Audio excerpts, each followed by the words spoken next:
Okay, एक एक करके जो है हम लोग बात करते हैं। मैंने पिछली क्लास में आप लोगों को थोड़ा बहुत चीजें बताया था कि कैसे हम किसी भी कंपाउंड का ऑक्सीडेशन नंबर निकालते हैं। ध्यान से सुनिएगा, मैं एक को पूरे अच्छे से एक्सप्लेन कर दे रहा हूं, अब बाकी को आप लोगों को मैं बनाने के लिए समय दे दूंगा। यहाँ पे देखिए, मैं यहाँ पे ले लेता हूं CO H2O और हमारे पास क्या है CN एंड EN का होल ट्वाइस। ओके, यही है। सर ओके, ठीक है। और यहाँ पे क्या है +2 चार्ज है। अब आपके मन में आएगा कि सर हम किसका निकालेंगे, तो हमेशा जब भी निकाला जाता है ना सेंट्रल मेटल एटम का निकाला जाता है या मेटल का ही निकाला जाता है। यहाँ पे आप लोगों को इस प्रकार से दिया गया है कि यहाँ पे सभी को आपको पता है कि सेंट्रल मेटल आयन कौन है, यहाँ पे ये है, तो इन्हीं सब का हमको क्या करना है, निकालना है। एक मैं निकालता हूं, ध्यान से सुनिएगा। आपको सबसे पहले ना क्या करना है, जिसका निकालना होता है उसको एक्स मान लीजिए। तो मुझे CO का निकालना है, तो मैंने CO को क्या मान लिया, एक्स मान लिया। ठीक है, उसके बाद देखो H2O का क्या हो जाता है, ये न्यूट्रल लिगेंड है। आपको न्यूट्रल लिगेंड कौन कौन से होते हैं मैं दो चार बता देता हूं, आगे हम लोग जो है बात भी करेंगे। न्यूट्रल लिगेंड्स में जो होते हैं H2O, ठीक है, NH3, और आपका क्या हो जाता है CO, ENP, PH3। ये सभी जो है कुछ कॉमन मैंने जो है आपको बता दिए क्या होते हैं, ये न्यूट्रल लिगेंड होते हैं। और भी बहुत सारे होते हैं, जैसे हम लोग आगे बात करेंगे तो वहां पे आप लोगों को पता भी लगेगा कि किस प्रकार से हम लोग जो है न्यूट्रल लिगेंड, जस्ट इसकी क्लास की मतलब जो है थोड़ी देर में हमें पता लग जाएगा। तो जो न्यूट्रल लिगेंड होंगे ना उसका कितना हो जाता है, 0 हो जाता है। मैं सीधे सीधे 0 लिख देता हूं यहाँ पे। प्लस CN पे जो चार्ज होता है वो कितना हो जाता है, माइनस हो जाता है। यहाँ पे कितने CN है, 1, तो यानी कि -1 हो जाएगा। प्लस अब EN है, अब EN पे चार्ज कितना होता है, तो देखो EN कैसा है, न्यूट्रल लिगेंड है। अच्छा, किन्हीं को याद है, सॉरी क्या कह रहे हैं दीक्षा,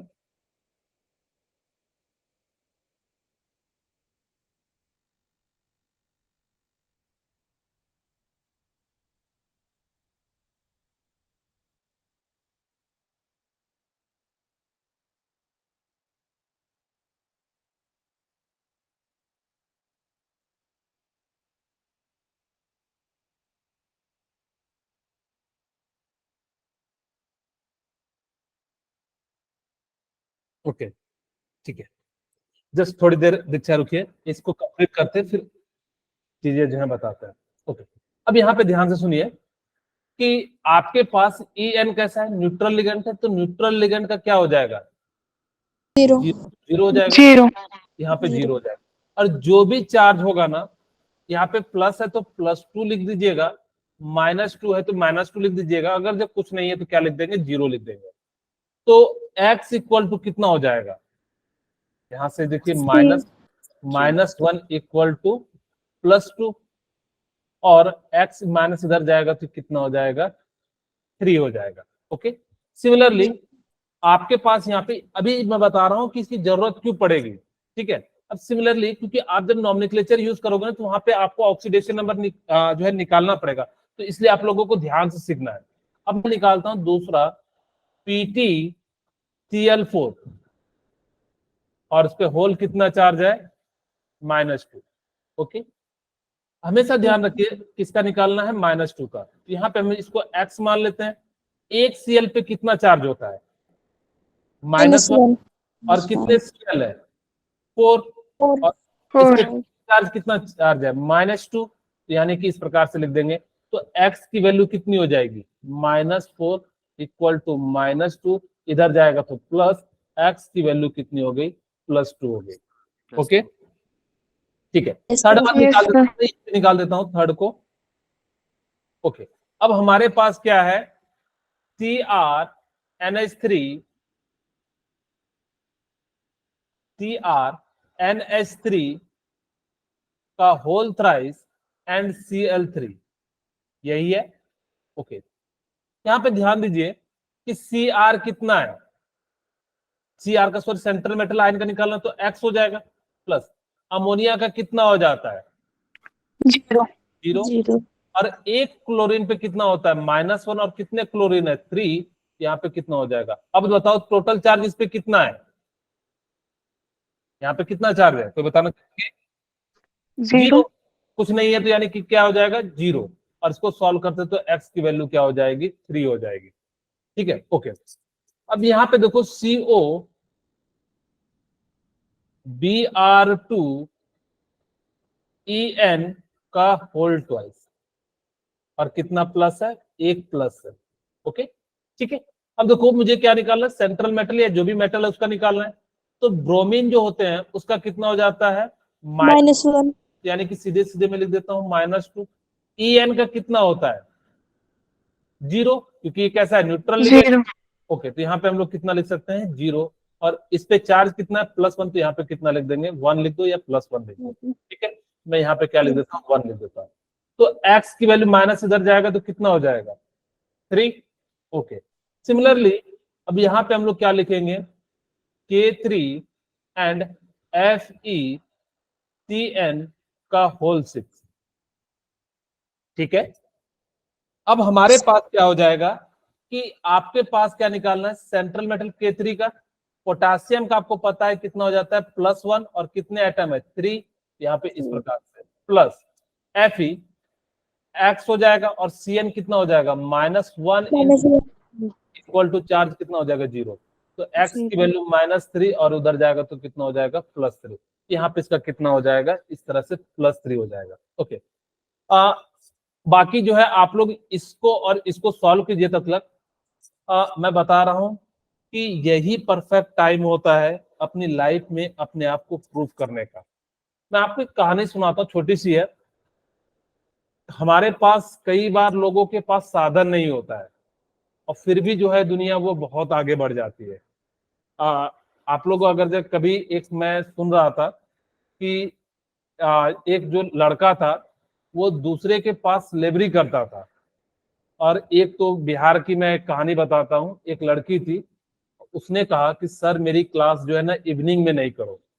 अब जब कोई भी कोचिंग चलाता है तो बेसिकली वो ये नहीं देखता है कि मैं एक बच्चे के लिए जो है पूरी कहानी में चेंज कर रहा हूँ, मैं बस आप लोगों को उनका इंटेंशन बताना चाह रहा हूँ कि वो कैसे सोचते हैं। अब उसने जो है सर को कहा कि सर मैं मेरा बैच जो है इवनिंग की जो है मुझे मॉर्निंग में कर दो। ऐसा जनरली कभी भी बड़े कोचिंग में पॉसिबल नहीं हो पाता, क्योंकि चीजें काफी ज्यादा जो है चेंज करनी पड़ती है। उसने बोला कि क्या काम है जो तुम सुबह करना चाहते हो और जो है शाम में नहीं करना चाहते। तो उस लड़की ने जवाब दिया सर मुझे ना दूसरे के घर शाम में काम करने जाना पड़ता है, इसलिए आप मेरा जो है ना दोपहर वाला बैच या मॉर्निंग वाला बैच कर दो। लोगों के पास समस्या सबके पास है, लेकिन उससे जो लड़ता है वही जीतता है। याद रखना कि दुनिया में ना कोई भी इंसान बड़ा तब तक नहीं होता जब तक वो स्ट्रगल नहीं करता है। सबकी लाइफ में आप लोगों ने देखा होगा कि कल का रिजल्ट जो है, परसों का रिजल्ट नीट का 2023 का, कि 715 लाने पे भी 20 रैंक है। सोच सकते हैं कि कितना ज्यादा एकदम कंपटीशन हो गया, इतना ज्यादा खतरनाक कंपटीशन हो चुका है कि इनको भी 715 वाले को भी एम्स में परफेक्ट जो उनका अगर जो कहेगा कि मुझे ये वाला ब्रांच है मिलेगा कि नहीं मिलेगा, इसका भी काफी ज्यादा जो है वो डाउटफुल होने लगा है। पहले लोग कहते थे कि 650 से ऊपर ले जाओ, जो मन है वो ले आओ। और मैं बता रहा हूँ इस बार जरूर जो है नीट के एग्जाम जो है थोड़ा सा टफ आने वाला है, ये कंफर्म हम लिख के ले लो। क्योंकि जब जब इतने ज्यादा नंबर ला रहे हैं तो उसके ऊपर भी लोग कहने लगेंगे ना क्या है पेपर, ऐसा क्या पेपर बना रहा है जिसमें सब में सब जो है फुल में फुल लेके आ जा रहे हैं। तो आप लोगों को इस प्रकार से अभी से ही अपने आप को प्रिपेयर्ड करना है ताकि कि आपके अच्छे मार्क्स आ सके। देखो कभी भी ना दुनिया में ऐसा नहीं है कि जो हो ना सके, ऐसा कभी नहीं है। हम आपको मैंने बताया कि सपने जो देखते हैं तो रात छोटी पड़ जाती है। जो लोग अगर जो सपने देख रहे होंगे कि मुझे ना मैं 2024 में नीट का पेपर दूंगा और मैं 700 में से 700 नंबर और 720 में से 700 नंबर ले आऊंगा, मेरा सिलेक्शन जो है कैसे हो जाएगा, यानी कि एम्स में हो जाएगा, कार्डियोलॉजिस्ट में हो जाएगा, और मैं जो 4 साल के बाद 5.5 साल के बाद जो मैं डॉक्टर बन के निकलूंगा और दुनिया का जो है भला करूंगा। इस तरह से सपना देखना तो अगर जब सपना देख रहे हो तो सपने के लिए जो है आपकी रात छोटी पड़ जाएगी, लेकिन अगर जब आप उसको हकीकत में करना चाहोगे तो आपके लिए दिन छोटा पड़ जाएगा, क्योंकि वो जो है आपके पास समय नहीं बचेगा। तो प्रयास इस प्रकार से कीजिए ताकि कि हम लोग क्या कर सके, काफी आसानी से चीजें जो है। और मैं एक और बात बताता हूँ कि जब तक आपके सर पे माँ बाप का छत्र छाया है ना, तब तक आपको कोई दिक्कत नहीं होगा। आप अपने सिर्फ एम के प्रति कीजिए। लेकिन जिस दिन आपके माँ बाप का भी, सबके पास एक लिमिट होता है, कुछ दिनों के बाद जो है जब आपकी एज जैसे बढ़ती चली जाएंगी तो आपको कहेंगे कि आपसे कुछ एक्सपेक्ट करेंगे। अगर जब आप उसमें फुलफिल नहीं कर पाओगे तो फिर कहा गया है, इंसान का काम ही है पूरे घर के बोझ को ढोना। उसके ऊपर धीरे धीरे जिम्मेदारियां आती है, घर को चलाने का, सामान या जो भी चीजें हो उनको लाना पड़ता है। अब वो चीजें अगर आप अभी से अपने आप को प्रूफ नहीं कर पाओगे तो दुनिया कोई वैल्यू नहीं देगी। मैं बता दे रहा हूँ, दुनिया उसी को पूजती है। वैसे भी कहा भी गया है कि उगते हुए सूरज को ना लोग दुनिया सलाम करती है। जो भी आप अगर डॉक्टर का पास करोगे ना तो आपको जो है जी उजूरी करेंगे या सलाम करेंगे, लेकिन दुनिया ना कभी भी डूबते हुए सूरज को सलाम नहीं करती है। इसीलिए अपने आप को जो है इस प्रकार से बनाओ कि ताकि कि हम लोग जो है राइजिंग हो। हमें जो है दुनिया को दिखाना है कि हम इतने अच्छे हैं, हम दुनिया में कैपेबल हैं कि ये कर सकते हैं। अगर आप आ रहे हो तो आपके लिए प्लस पॉइंट है, और अगर जब आप नहीं दिखा पाए तो दुनिया आपको ये कभी नहीं पूछेगी। एक एग्जाम्पल के रूप में, मैं अगर जब नहीं पढ़ रहा हूँ और मैं नीट में पास कर गया, डॉक्टर बन गया, तो सब दुनिया कहेगी ये पढ़ता होगा, दुनिया को दिखाता नहीं होगा। और मैं जो है ढिंडोरा पीट पीट के जो है रात में 4 बजे तक पढ़ रहा हूँ, और जब 4 बजे पढ़ने का रिजल्ट नहीं आया ना तो कोई नहीं कहेगा तुम पढ़ रहे होगे, कहेगा कि जो है लाइट जला के जो है मोबाइल देख रहा होगा, या जो भी है। दुनिया उसी को पूछती है जो है उगते हुए सूरज को सलाम करती है। ठीक है, चलिए अब हम वापस से यहाँ पे अपने जो है टॉपिक पे आते हैं। आप लोगों को ये समझ में आ गया होगा कि कोऑर्डिनेशन नंबर क्या होता है। जितने भी जो डोनर एटम बॉन्डेड होते हैं सेंट्रल मेटल आयन के साथ, उसी को हम लोग क्या कह देते हैं, कोऑर्डिनेशन नंबर कह देते हैं। जैसे के फॉर एफिशिएंसी में CN6 में कोऑर्डिनेशन नंबर कितना है? 6 है। ओके, यहाँ पे हम लोग क्या कहेंगे, जो है कोऑर्डिनेशन नंबर जो है कितना हो जाएगा, 6 हो जाएगा। अच्छा मुझे बताइए, NiEn का होल थ्राइस एंड Cl2 में कितने हैं? सबसे पहले मैं 6 है। 6 कैसे आपने कहा 6 है? सर क्योंकि जो EN है वो बाइडेंटेड है। अच्छा वेरी गुड। यहाँ पे बाइडेंटेड क्या Cl2 लिगेंड है क्या? No no sir. तो ये क्या है? सर एक काउंटर आयन है। Very good. मैंने कहा था कि जब काउंटर आयन निगेटिव होगा ना तो इस साइड लिखेंगे, इसको हम लोग क्या कहेंगे, काउंटर आयन कहेंगे। ठीक है, और ये जो बड़े वाले ब्रैकेट के अंदर है इसको हम लोग क्या कहेंगे, कोऑर्डिनेशन स्फीयर। कोऑर्डिनेशन है। सभी लोग बोलिए, सबको आता है चीजें, मैंने सबको बताया, तो प्लीज सभी लोग बताया कीजिए। आप बताओगे तो चीजें याद रहेंगी, क्योंकि आपका जो है दिमाग जो है यूज हो रहा है। ठीक है, अब ऐसा नहीं सोचना सर हम दिमाग यूज करेंगे तो मेरा कम हो जाएगा, तो खैर ऐसा दुनिया में यही एक दिमाग है, जितना ज्यादा यूज करोगे उतना ज्यादा बढ़ता है। ठीक है, तो प्लीज रिस्पॉन्स कीजिएगा। ओके, यहाँ पे Ni क्या है? Metal ion. Metal ion. Central metal ion. Okay, central metal ion हो गया ये। अच्छा, यहाँ पे लिगेंड कौन है? EN3 EN3। अच्छा, EN को क्या कहते हैं? इथिलीन डाइमीन या इथेन 1,2 डाइमीन, जो भी कहना। ठीक है, यानी कि ये हो जाएगा। आपको मैंने बताया था कि इथेन जो होता है वो कैसा होता है, बाइडेंटेड होता है। कैसा होता है? बाइडेंटेड होता है। आपको मैंने कहा था कि कोऑर्डिनेशन नंबर का मतलब होता है जितने लोन पेयर डोनेट कर रहा है। तो यहाँ पे इथीन जो होता है ना, देखो अगर आप स्ट्रक्चर देखोगे, CH2 मैं नीचे बना देता हूँ क्योंकि जगह कम पड़ जाएगा, CH2 and CH2 and NH2 में ऐसा बना देता हूं ताकि कि देखने में अच्छा लगे। तो यहाँ पे देखो लॉन पेयर क्या है, 2 है। तो 2 लॉन पेयर को डोनेट करेगा, तो जिस कारण से ये कैसा हो गया, बाइडेंटेड हो गया। यहाँ पे बेसिकली इसके लिगेंड कितने हो जाएंगे, 2 हो जाएंगे। एक ये वाला हो जाएगा और एक ये वाला हो जाएगा। इसी कारण से एक में 2 डोनर है, तो यानी कि 3 में कितने हो जाएंगे, 6। इसीलिए इसका कोऑर्डिनेशन नंबर कितना हो जाएगा, 6 हो जाएगा। इसको याद भी रखिएगा। EN को हम लोग क्या कहते हैं, इथेन 1,2 डाइमीन कहते हैं। ठीक है, इथेन 1,2 डाइअमाइन कहते हैं। ओके ठीक, मेरे ख्याल से इतनी सी चीजें आप लोगों को याद रहेगी, यहाँ पे लिखा हुआ भी है इथेन 1,2 डाइअमाइन कहते हैं। ओके, यहाँ तक किन्हीं को कोई दिक्कत नहीं है। अच्छा, आप लोगों को मैंने बता दिया हेट्रोलैक्टिक एंड होमोलैक्टिक। मुझे बताओ which of the following complex are homoleptic. Homoleptic का मतलब क्या होता है? होमो होता है सेम, सेम लैक्टिक का मतलब क्या होता है? लिगेंड। लिगेंड जिसके पास क्या हो, सेम लिगेंड हो, उसको हम लोग क्या कह देते हैं? होमोलैक्टिक कह देते हैं। तो बताइए इसका राइट आंसर क्या हो जाएगा? First and third. ओके, यहाँ पे इसका राइट आंसर क्या हो जाएगा? फर्स्ट एंड क्या हो जाएगा? थर्ड हो जाएगा। यानी इसका राइट आंसर क्या है? 1 एंड थर्ड है। इसमें जो है कौन कौन से है? NH3 है एंड CN4 है। अच्छा, क्या यहाँ पे NH3 का होल 4 और Cl2 कैसा लिगेंड है? होमो है या हेट्रो? हाँ वेरी गुड, यानी कि कैसा है? हेट्रोलैप्टिक है। आपको याद रखना है कि होमोलैप्टिक में क्या होते हैं कि उसके सारे लिगेंड्स क्या होने चाहिए? सेम होने चाहिए। हेट्रोलैप्टिक में क्या होना चाहिए? उसके लिगेंड डिफरेंट होने चाहिए। उसको हम लोग क्या कह देते हैं? आप लोगों के लिए लिख भी देता हूं, हेट्रोलैप्टिक। हेट्रो का मतलब क्या होता है? डिफरेंट। डिफरेंट। ओके, और लैप्टिक का मतलब क्या होता है? सेम। लिगेंड। ठीक है, यानी कि जिसके कैसे हो, डिफरेंट लिगेंड हो, उसको हम लोग क्या कह देते हैं? ये कह देते हैं। ओके, तो यहाँ से आप लोगों को समझ में आ गया होगा। Okay, a chelating agent has 2 or more than 2 donor atom to bind a single metal ion which is following not a chelating agent। पूछ रहा है कि आपसे कि कौन जो है चिलेटिंग एजेंट जो है फॉलो नहीं करता है। ठीक है, ओके, अब देखो थायोसल्फेट जो होता है वो क्या हो जाता है? SCN हो जाता है।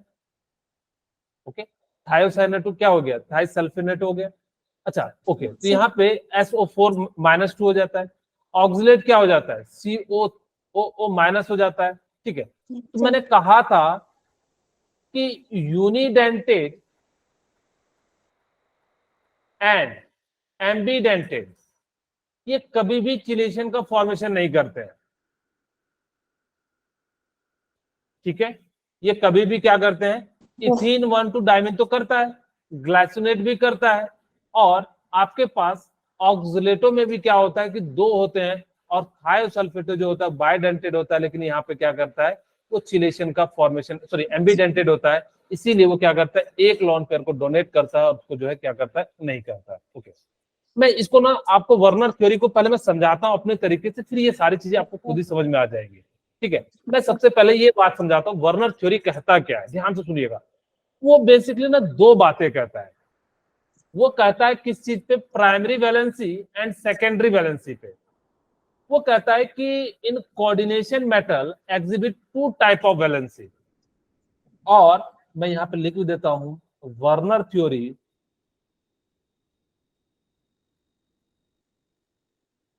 बेसिकली वो क्या कहता है? 2 बातें कहता है। क्या क्या कहता है? वो कहता है कि प्राइमरी वैलेंसी होगी सेकेंडरी। एंड सेकेंडरी वैलेंसी होगी। Secondary, yes sir. उसने फिर कहा कि ये जो प्राइमरी वैलेंसी होगी ना, आयनाइजेबल होगी, यानी कि वो क्या हो जाएगा? टूट सकता है,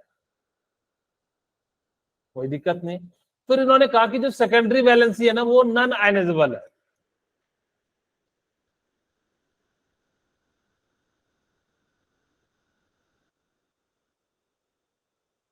ओके ठीक है, कोई दिक्कत नहीं है। फिर इन्होंने कहा कि अब आपके सामने समस्या क्या आ रही होगी कि हम सर पहचानेंगे कैसे कि कौन सा जो है प्राइमरी वैलेंसी है और कौन जो है सेकेंडरी वैलेंसी है।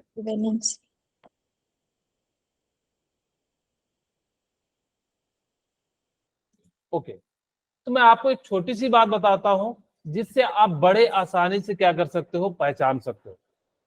आप देखो सेंट्रल मेटल का oxidation number, oxidation number of central metal ion,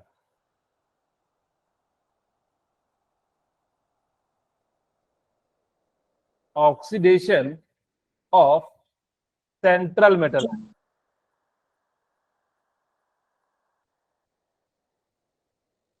metal लिख दो या आयन लिख दो, कोई दिक्कत नहीं है। Yes, sir. और कोऑर्डिनेशन, यहाँ पे जो सेकेंडरी वैलेंसी देखते हैं, नंबर ऑफ कोऑर्डिनेशन नंबर या कोऑर्डिनेशन नंबर।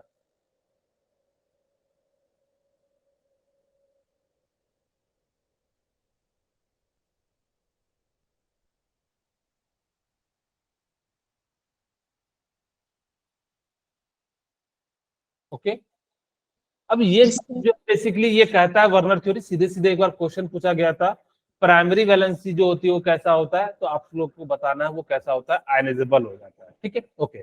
और इसको हम निकालते कैसे हैं, सेंट्रल मेटल में जो भी ऑक्सीडेशन नंबर होगा उससे निकालेंगे, और इसको कैसे निकालेंगे, ऑक्सीडेशन नंबर से निकालेंगे। ध्यान से सुनिएगा, in coordination compound metal exhibits two type of valency, namely primary and secondary valency. जो भी कोऑर्डिनेशन कंपाउंड होंगे उसमें जो है टू टाइप्स की जो वैलेंसी मौजूद होती है मेटल में, एक होता है प्राइमरी वैलेंसी, दूसरा होता है secondary valency. Primary valency are satisfied by negative ion, ये याद रखिएगा कि कैसा होता है, ये निगेटिव आयन के होते हैं, and these are ionisable.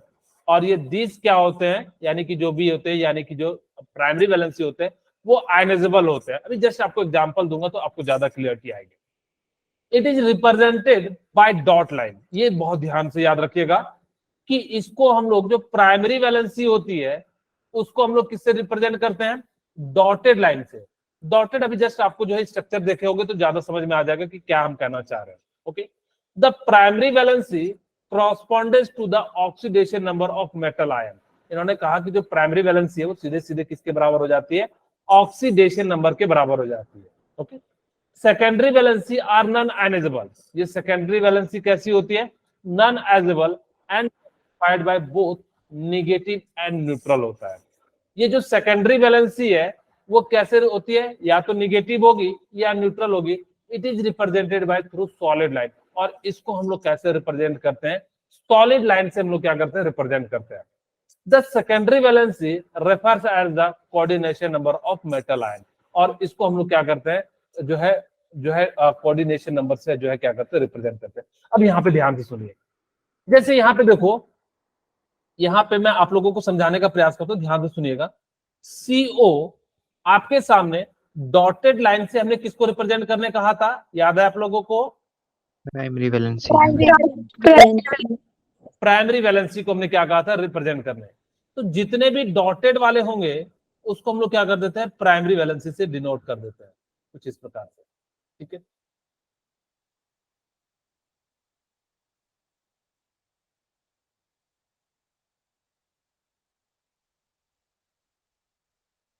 Okay. और जो सेकेंडरी वैलेंसी होगा उसको हम लोग किससे रिप्रेजेंट कर देंगे, solid line. Solid line. Solid line. ठीक है, ओके।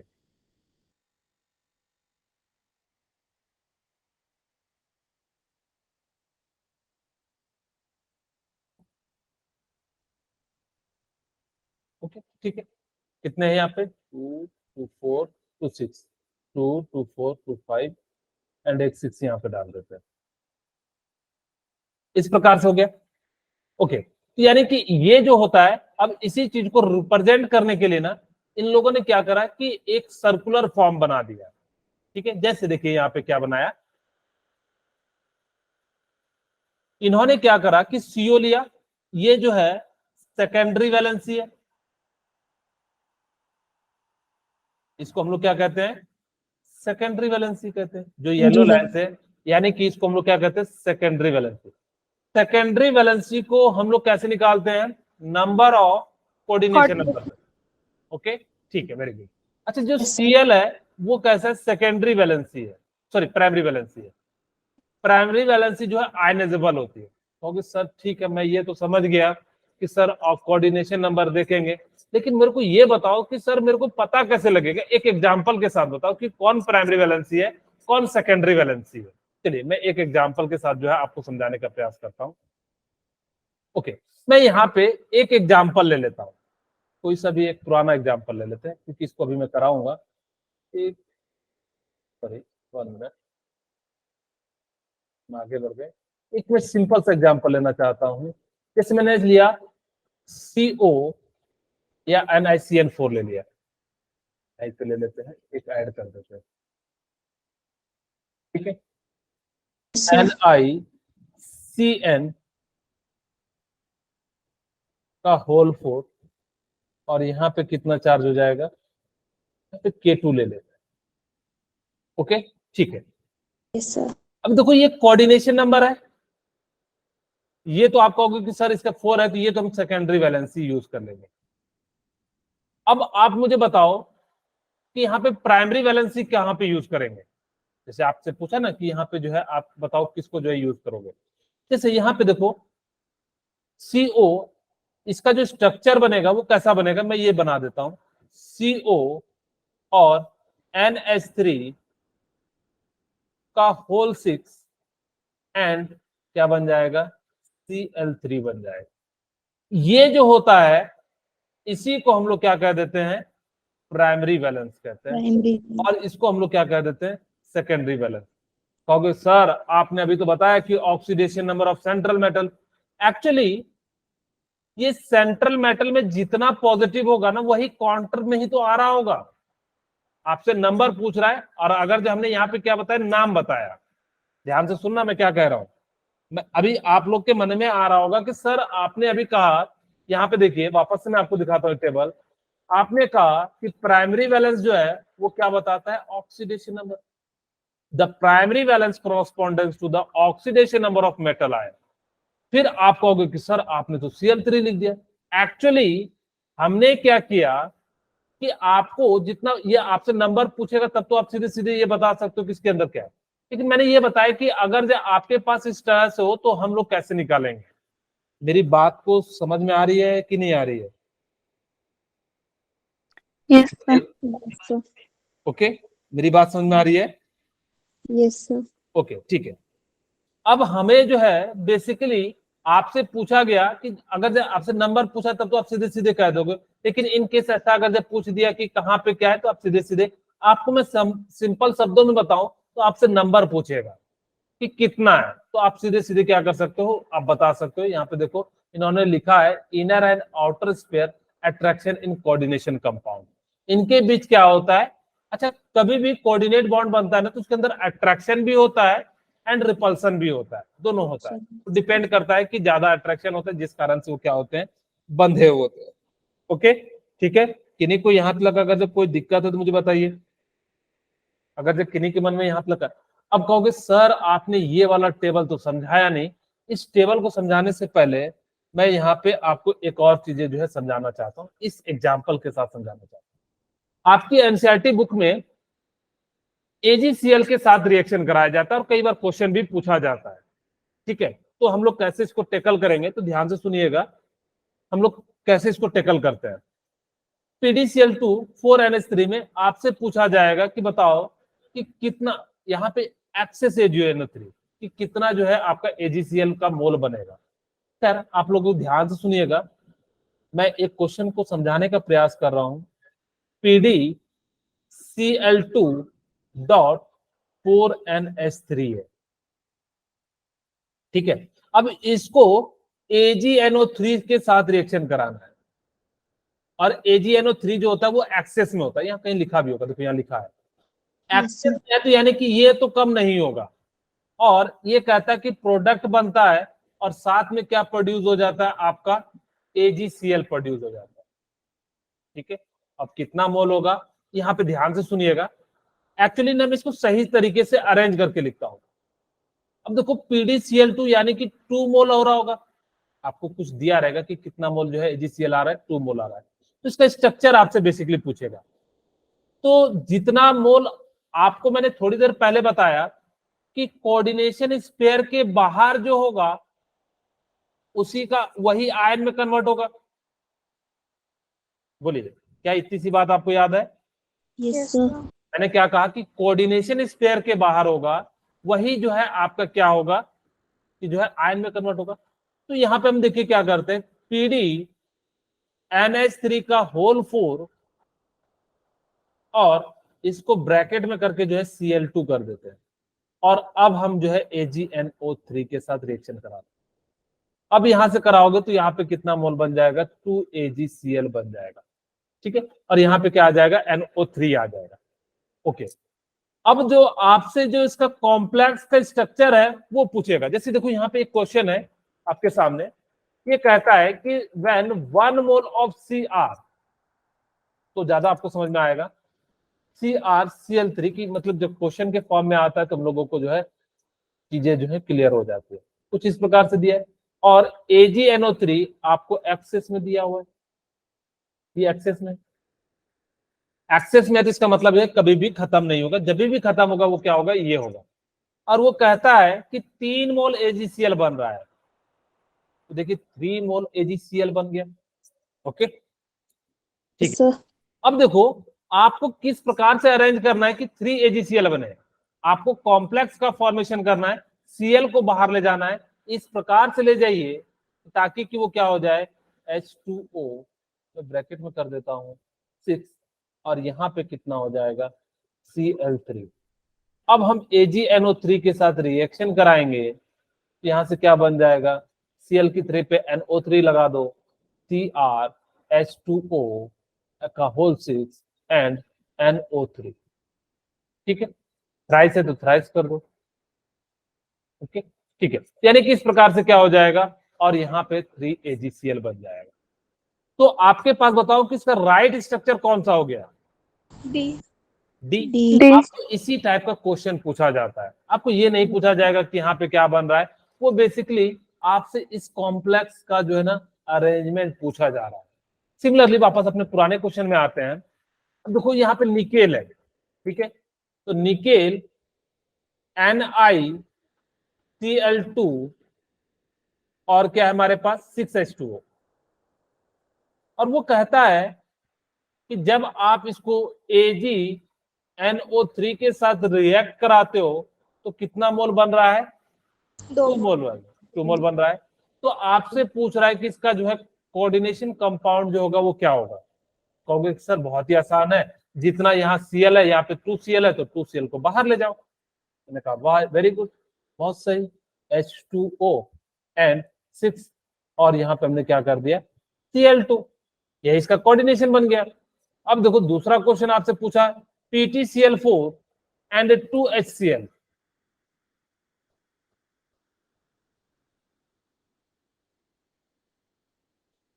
ठीक है, PtCl, सॉरी PtCl4 कहां चले गया,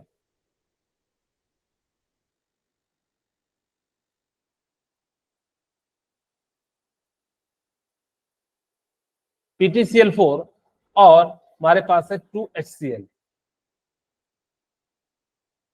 और यहां से कितना मोल बन रहा है, 0 मोल बन रहा है AgCl, ये दिया हुआ हमारे पास क्वेश्चन में। ओके, अब आपको इसका क्या करना है, कॉम्प्लेक्स बनाना है, कोऑर्डिनेशन कॉम्प्लेक्स या कोऑर्डिनेशन कंपाउंड बनाना है। अच्छा देखिए ध्यान से, अब Pt, और यहां पे मैं क्या लिख देता हूं, HCl, ठीक है, यहाँ पे ये क्या है, HCl का होल ट्वाइस और Cl4,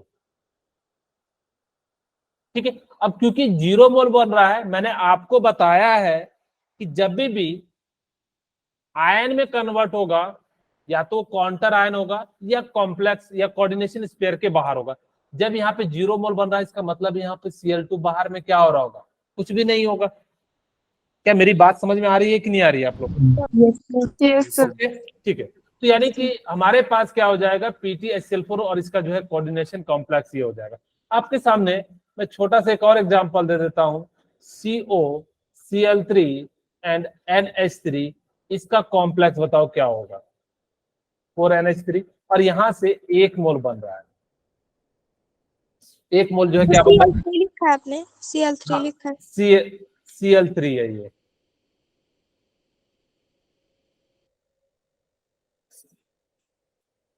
सर CONH3 4Cl2 और counter ion Cl। Very good, बहुत ही सिंपल सा हो गया, COCl2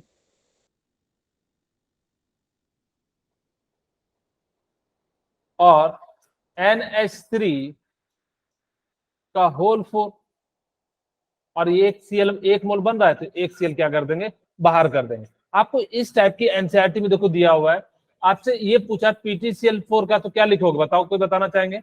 नेहा, बाकी कुछ, नेहा आप मत बताइएगा, बाकी लोग में कोई बताना चाहेंगे? Nishant, Tanvi, yes sir. हाँ बताइए। भूमिका, दीक्षा, हर्षिता, पूजा, तानिया, तानवी, आप लोगों में से कोई बताना चाहेंगे इसका?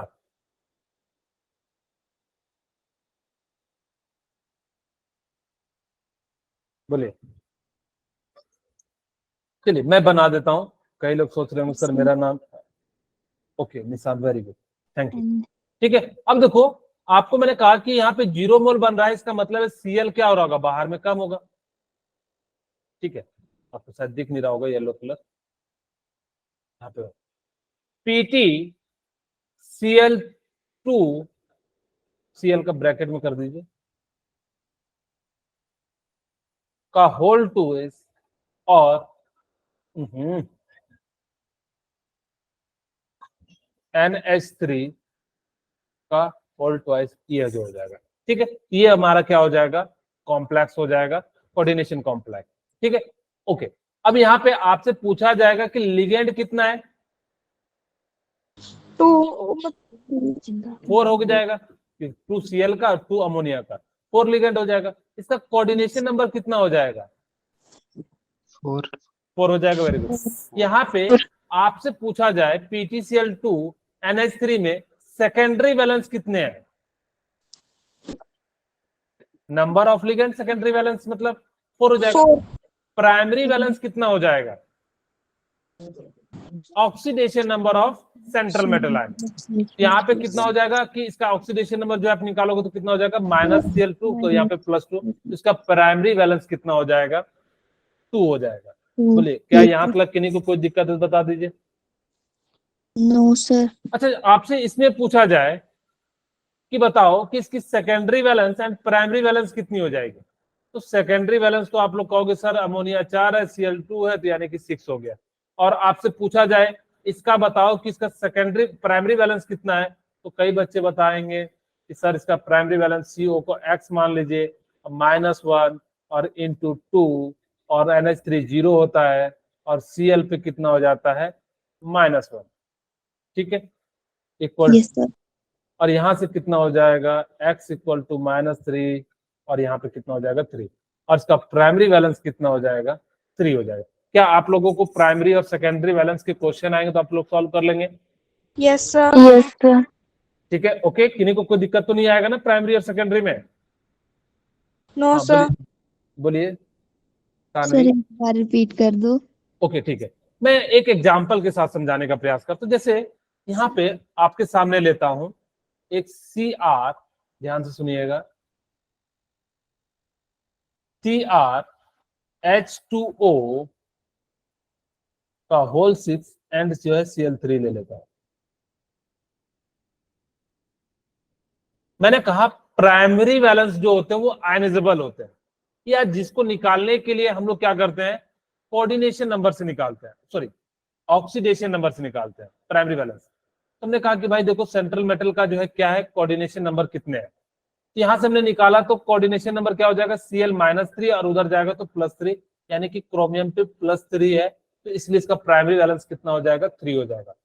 सेकेंडरी बैलेंस हमने कहा कि नंबर ऑफ कोऑर्डिनेशन नंबर, यहाँ पे H2O में कितने H2O के कितने कोऑर्डिनेशन है, 6, यहाँ पे सेकेंडरी बैलेंस कितना हो जाएगा, 6 हो जाएगा बेसिकली।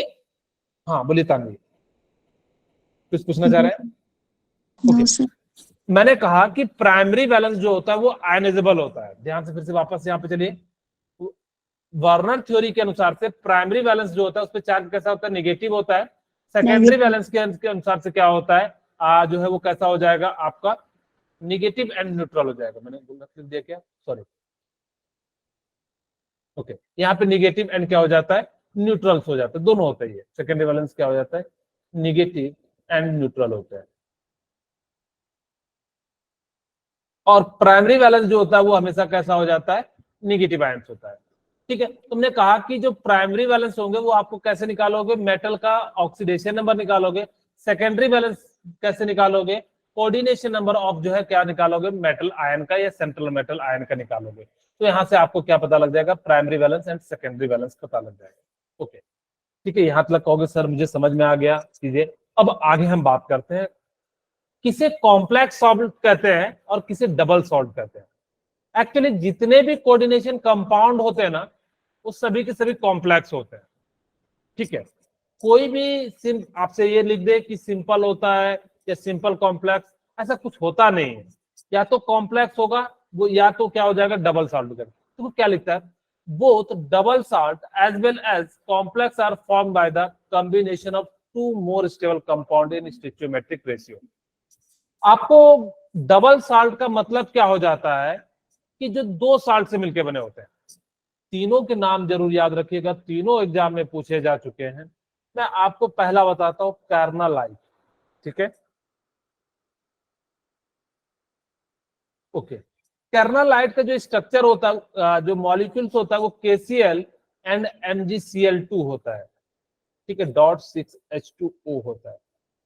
ये जो होता है क्या होता है, कार्नालाइट। देखो एक साल्ट ये है, एक साल्ट ये है, दो साल्ट से मिलकर बना है, इसीलिए हम इसको क्या कहते हैं, डबल साल्ट कहते हैं। जो मॉलिक्यूल्स दो साल्ट से मिलकर बने होंगे उसको हम लोग क्या कह देंगे, डबल साल्ट कहेंगे। आपको इसका फॉर्मूला याद रखना है, कई बार पूछा गया है, आपके बोर्ड में भी पूछा जाएगा।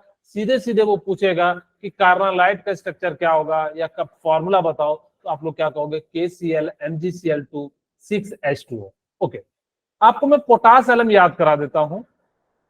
पोटास एलम जो होता है, अब सभी को याद हो जाएगा, जिसको हम लोग फिटकरी कहते हैं। पोटास एलम को हम लोग क्या कहते हैं, फिटकरी कहते हैं। फिटकरी कहाँ यूज करता है, आफ्टर सेविंग के बाद जो लोशन लगाते हैं, एक पत्थर टाइप का आता है व्हाइट कलर का, आपके अपने घर में देखे होंगे, पापा जो है लगाते होंगे। तो वो क्या होता है कि वो उसको हम लोग फिटकरी कहते हैं। फिटकरी को याद रखने के लिए आपको क्या याद रखना है, AKY को याद रखना है। ठीक है, हाँ, अजीत कुमार कह दो, चाहे जो भी कह दो। ओके, अब बस इसको क्या करना है, A से एल्युमिनियम हो जाएगा, K से पोटासियम हो जाएगा, और दोनों को सल्फेट के साथ जोड़ दो। अब देखो वैलेंसी से हम क्रॉस मल्टीप्लीकेशन कर देते हैं, SO4 माइनस पे कितना चार्ज होता है, -2, तो ये इधर जाएगा तो कितना हो जाएगा 2, और इधर कितना हो जाएगा 3, और यहाँ पे कितना 1, यहाँ पे 2, यहाँ पे ऐसे भी कर सकते हो। AlSO4 आप लोगों ने मॉलिक्यूल्स बनाना सीखा होगा, तो -2 -3 इसको हम लोग क्या कर देते हैं, क्रॉस मल्टीप्लीकेशन कर देते हैं, तो Al2SO4 होल थ्राइस हो जाता है। आप लोगों ने मॉलिक्यूल्स बनाना जो है 9th क्लास में सीखा होगा थोड़ा बहुत। आप लोग जो है क्रिस, इस मेथड को हम लोग क्या कहते हैं, क्रिस क्रॉस मेथड कहते हैं हम लोग जो है। आप हाँ, आप इसको क्या कर देना, जब भी जिसकी वैलेंसी होगी तो आप इसको नीचे लिखे, अगर जब कटता हो कटा देना और इस प्रकार से लिख देना। फिर हम लोग क्या लिखेंगे, 2H2, यानी कि हम लोग क्या करते हैं, फिटकरी से जो है कितनी बार मूव होते हैं, 2-4 बार जो है जरूर मूव होते हैं, ताकि कि हमारा जो है अच्छे से साफ हो जाए। 2-4 का मतलब क्या हो गया, 2-4, और पानी का मतलब हो गया H2O।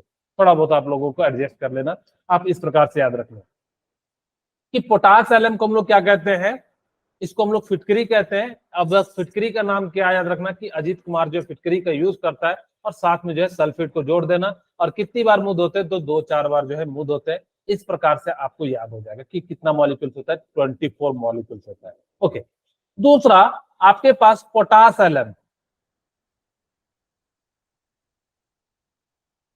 ठीक है, दूसरा हमारे पास क्या होता है, पोटास एलम। क्या होता है, यहाँ पे गलत फॉर्मूला दे दिया है, मैं आपको सही फॉर्मूला लिख देता हूँ। पोटास एलम का क्या हो जाता है, ए, यहाँ पे भी हम लोगों को क्या याद रखना है, अजीत कुमार याद रखना है। ठीक है, लेकिन यहाँ पे थोड़ा सा जो है, सॉरी मैं पोटास एलम का ही लिख दिया, मुझे जो है मोहर साल्ट का लिखना है।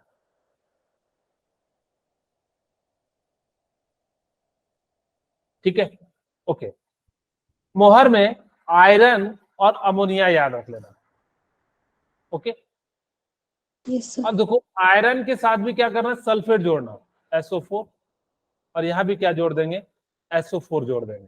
ठीक है, अब देखो अमोनिया का 1 होता है, इसका 2 होता है, तो इधर साइड जाएगा तो कितना हो जाएगा 2, और इधर साइड जाएगा तो कितना हो जाएगा 1 हो जाएगा। ओके, और FeSO4 में यहाँ पे 2 वाला ही लेते हैं, तो यहाँ भी 2 हो जाता है, यहाँ पे 2 हो जाता है। ये क्या हो जाता है, कुछ इस प्रकार से जो हो जाता है, और साथ में कितना हो जाता है, 6H2O हो जाता है। आपको ध्यान रखना है कि जरूर इन तीनों फॉर्मूले को याद रखना है, ठीक है, क्योंकि कई बार आपको सीधे सीधे जो है बोर्ड में पूछ देगा कि कौन सा कार्बोनाइट का स्ट्रक्चर बताओ, या ये पूछ देता है कौन कार्बोनाइट का करेक्ट मॉलिक्यूलर फॉर्मूला है, तो आप लोगों को याद होगा तो आप बता सकते हो। It is dissociate into simple ion completely when dissolve in water. इन सभी को अगर आपने वाटर में डाला तो क्या हो जाएंगे, पूरी तरीके से क्या हो जाएंगे, डिसोसिएट हो जाएंगे। However, complex ions such as FeCN4-6, K4 FeCN do not dissociate into Fe+2 and Cn- ion। जो कभी भी जो कोऑर्डिनेशन स्पेयर के अंदर होंगे वो कभी भी आपका क्या होगा, मॉलिक्यूल जो है टूटेगा नहीं, ठीक है, ध्यान रखिएगा। आपको मैंने बताया भी कि जब भी आयन में टूटेगा तो कौन सा टूटेगा, जो है काउंटर आयन जो है वो क्या होता है, टूटता है। और अगर यहाँ पे काउंटर आयन नहीं है तो ये क्या हो जाएगा, आयन के फॉर्म में नहीं टूटेगा। ओके, ठीक है, आप लोगों को इतनी सी बात समझ में आ गई। Yes, sir. Okay, Yes, sir. यहाँ पे आपके सामने एक और थ्योरी आती है, सैंडविच थ्योरी आती है। सैंडविच ने क्या कहा कि EN निकालने का, इफेक्टिव एटॉमिक नंबर निकालने का तरीका बताया, जिसको हम लोग क्या कहते हैं, EAN कहते हैं। EN निकालने का जो फॉर्मूला होता है, ए का मतलब क्या होता है, एटॉमिक नंबर। ओके, आपको इस तरह के क्वेश्चन मिलेंगे, याद रखिएगा। और ON का मतलब क्या हो जाता है, Oxidation. Very good, Oxidation. Oxidation number. Okay, और CN से क्या हो जाता है, Coordination number. Coordination number. Coordination number. Very good.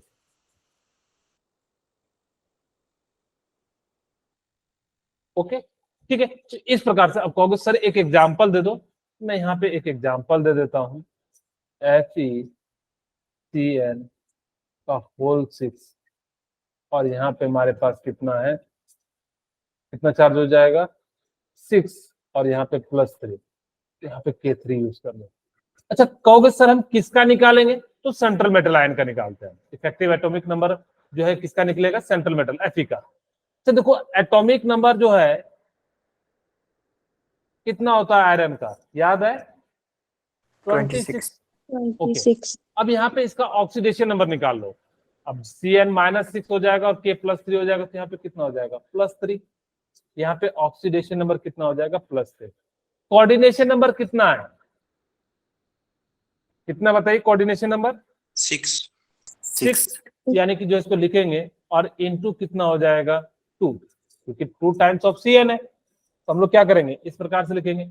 अगर हमने इसको लिखा तो 26 माइनस या प्लस हम लोग क्या कर दें, 9, कितना हो जाएगा, 35 हो जाएगा। इसी 35 को हम लोग क्या कहते हैं, इफेक्टिव एटॉमिक नंबर कहते हैं। किसी भी मॉलिक्यूल्स का आ सकता है, कोई भी ले सकते हैं, जैसे हम पुराने में से कोई भी ले लेते हैं, जैसे मैं यहां पे ले लेता हूं Cr6H2O,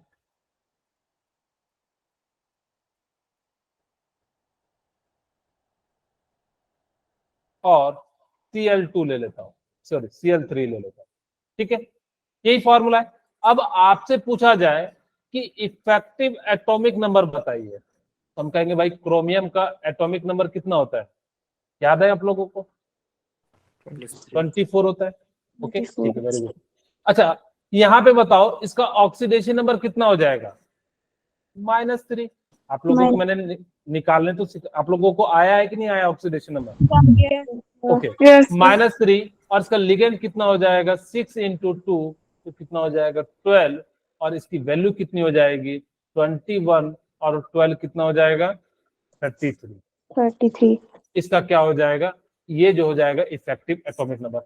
पहले इस टाइप के मैंने बहुत सारे क्वेश्चन देखे, आपको नेक्स्ट क्लास में अगर कहोगे तो मैं 1-2 क्वेश्चन के करा दूंगा, यहाँ पे इस प्रकार से हो जाएंगे। ओके, अब देखो आप लोगों को पॉजिटिव लिगेंड कौन कौन से होते हैं, तो याद रखना है कि NH2 NH3 को हम लोग क्या कहते हैं, पॉजिटिव लिगेंड, जिसपे पॉजिटिव चार्ज हो, इसको हम लोग क्या कहते हैं, जो है हाइड्रोजीनियम आयन कहते हैं।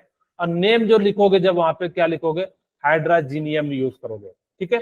और NO प्लस को याद रखना, क्योंकि पिछले नेक्स्ट क्लास में आप लोगों को नॉमेनक्लेचर सिखाऊंगा, वहां पे आप लोगों के सामने NO प्लस आएगा, NO2 प्लस आएगा, तो वहां पे आपसे मैं बोलूंगा इसका नाम मैंने आपको बताया था क्या लिखना है, आप अगर इसको याद करके आते हो तो ज्यादा बेटर होगा। 2-3 बार देख लेना, जब मैं बार बार क्वेश्चन कराऊंगा तो ज्यादा चीजें आपको क्लियर होती चली जाएंगी। ओके, तो इसको हम लोग क्या कहते हैं, नाइट्रोसेनियम कहते हैं। N2O प्लस को हम लोग क्या कहते हैं, नाइट्रोसेनियम कहते हैं। अब देखो हैलाइड वाले को हम लोग क्या कहते हैं, fluoro, chloro, bromo, iodo. Hydride ion को हम लोग क्या कहते हैं, हाइड्राइडो।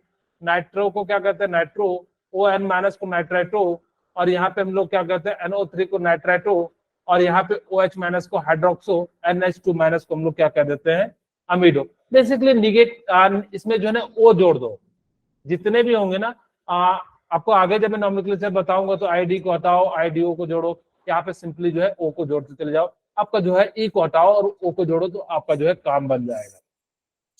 और भी कुछ है जैसे सल्फिडो, सल्फाइटो, आपको इन सबके जो चार्ज भी याद रखने, और थायोसल्फाइटो और कार्बोनेटो एंड इमिडो, ये सभी के सभी क्या है, आपके जो है निगेटिव आयन है।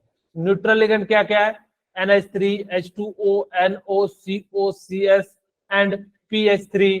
और कौन कौन से हैं, आपको ट्राइफिनाइलफॉस्फेन, EN, और आपको जो है थाई यूरिया या जिसको थाई यूरिया कहते हैं, और C5HN जो है यानी कि जो है प्यूरिडीन। ये सभी के सभी क्या है, आपके जो है न्यूट्रल लिगेंड है। आपको इन सबको एक बार जरूर देख के आना, ताकि कि नेक्स्ट क्लास में हम लोग क्या कर सकें, नॉमेनक्लेचर के बारे में बात कर सकें। ठीक है,